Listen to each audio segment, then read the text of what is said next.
मैं वेख सकूंगा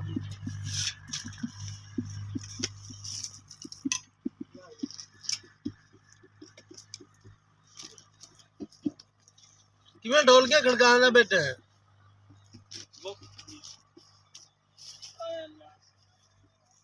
चंगा मैं वेख मौसम आ गई ढोल के बाहर देना हां ठीक है नवी दे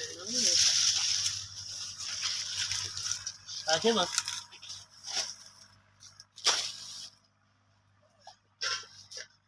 खालसा नहीं खड़ा खालसा